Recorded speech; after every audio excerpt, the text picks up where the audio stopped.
S, ಇಲ್ಲಿ ticket details ಇದೆ. ಇಲ್ಲಿ ಬಂದು ನೀವು ಟಿಕೆಟ್ ಕಲೆಕ್ಟ್ ಮಾಡ್ಬೋದು. ಸೊ ಸ್ಟಾರ್ಟು 7 o'clock ಸ್ಟಾರ್ಟ್ ಆಗುತ್ತೆ. ಸಿಕ್ಕಾಪಟ್ಟೆ ಕಾಡು ಬ್ರೋ, ಯಾರು ಒಬ್ರು ಹೊಡೆದ್ರೂ ಸಿಗಲ್ಲ ನೋಡಿ. ಇಲ್ಲಿ ಅಂಥ ಪರಿ ಫಾರೆಸ್ಟ್ ಏರಿಯಾ ಇದೆ ಇದು. ಸೊ ಒಬ್ಬನೇ ಬರಬೇಕಂದ್ರೆ 2 ಗುಂಡಿಗೆ ಬೇಕು ಈ ಮಾರ್ನಿಂಗಲ್ಲಿ. ಯಾರಾದರೂ ಫ್ರೆಂಡ್ಸ್ ಜೊತೆ ಬನ್ನಿ. ನಾನು ಸಜೆಸ್ಟ್ ಮಾಡೋದು ಒಬ್ಬರೇ ಮಾತ್ರ ಬರಬೇಡ್ರಿ, ಯಾಕಂದರೆ ಯಾರೂ ಇಲ್ಲ ಇಲ್ಲಿ, ಫುಲ್ಲು ಕತ್ಲು. ಮಳೆ ಅಂತೂ ಸಿಕ್ಕಾಪಟ್ಟೆ ಬರ್ತಾಯಿದೆ. ಸುಮ್ಮನೆ ಗಾಡಿನ ಸೈಡ್ಗೆ ಹಾಕಿ ನಿಂತ್ಕೊಂಡಿದ್ದೀನಿ. ಈ ನೇಚರು ಇಲ್ಲಿ ಹೆಂಗಾಗ್ತಿದೆ ಅಂದರೆ ಟೈಮ್ ಟು ಟೈಮ್ ಚೇಂಜ್ ಆಗ್ತಾಯಿದೆ. ನಿಜ ಹೇಳ್ಬೇಕಂದ್ರೆ ಪ್ರಿಡಿಕ್ಷನ್ನೇ ಮಾಡೋಕ್ಕಾಗ್ತಿಲ್ಲ ನನ್ನ ಕೈಯಿಂದ. ಈ ಟೈಮಲ್ಲಿ ಏನಾಗುತ್ತೆ, ಒಂದು 5 ಕಿಲೋಮೀಟ್ರ್ ಹೋದ ತಕ್ಷಣ ಮಳೆ ಬರೋಕ್ಕೆ ಸ್ಟಾರ್ಟ್ ಆಗುತ್ತೆ. ಒಂದು 5 ಕಿಲೋಮೀಟ್ರಲ್ಲಿ ಚೆನ್ನಾಗಿರುತ್ತೆ. ನಿಜವಾಗ್ಲೂ ಇಲ್ಲಿನ ಒಂದು ನೇಚರ್ ಏನಿದೆಯಲ್ಲ, ಒಂಥರ ವಿಸ್ಮಯ ಅಂತಲೇ ಹೇಳ್ಬೋದು. ಒಂಥರ ಹಾಫ್ ಆ್ಯನ್ ಅವರ್ಗೂ ಒಂದೊಂಥರ ಡಿಫ್ರೆಂಟಾಗಿ ಚೇಂಜ್ ಆಗ್ತಾಯಿದೆ. ಏನು ಮಾಡೋಕ್ಕಾಗಲ್ಲ, ಟ್ರಾವೆಲರ್ಸು ಗೊತ್ತಿಲ್ಲ ನಮಗೆ. ಗೊತ್ತಿರೋ ಆ ಪ್ಲೇಸ್ಗಳನ್ನ ಗೊತ್ತು ಮಾಡೋಕ್ಕೋಸ್ಕರನೇ ಇಲ್ಲಿ ತನಕ ಬಂದಿದ್ದೀವಿ. ನೋಡೋಣ, ಮಳೆ ನಿಂತರೆ ನಮ್ಮ ಜರ್ನಿ ಮುಂದೆ ಸಾಗುತ್ತೆ, ಇಲ್ಲಂತಂದರೆ ಇಲ್ಲಿಗೆ ಸ್ಟಾಪ್ ಆಗುತ್ತೆ ಇವತ್ತು.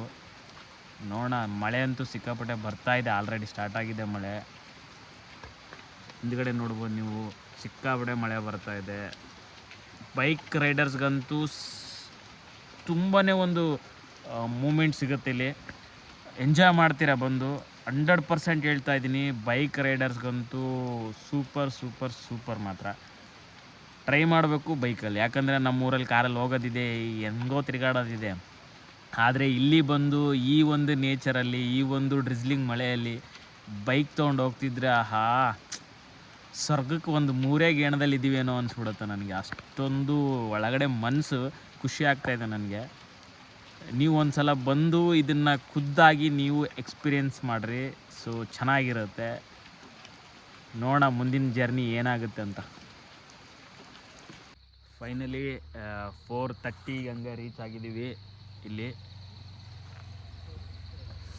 ಸಿಕ್ಕಾಪಟ್ಟೆ ಫಸ್ಟ್ ಬಂದವನೇ ನಾನು ಇಲ್ಲಿಗೆ.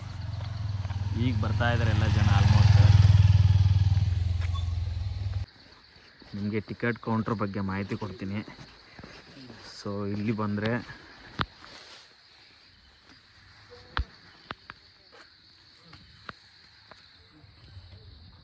ಎಸ್, ಇಲ್ಲಿ ಟಿಕೆಟ್ ಡೀಟೇಲ್ಸ್ ಇದೆ. ಇಲ್ಲಿ ಬಂದು ನೀವು ಟಿಕೆಟ್ ಕಲೆಕ್ಟ್ ಮಾಡ್ಬೋದು. ಸೊ ಸ್ಟಾರ್ಟು 7 o'clock ಸ್ಟಾರ್ಟ್ ಆಗುತ್ತೆ.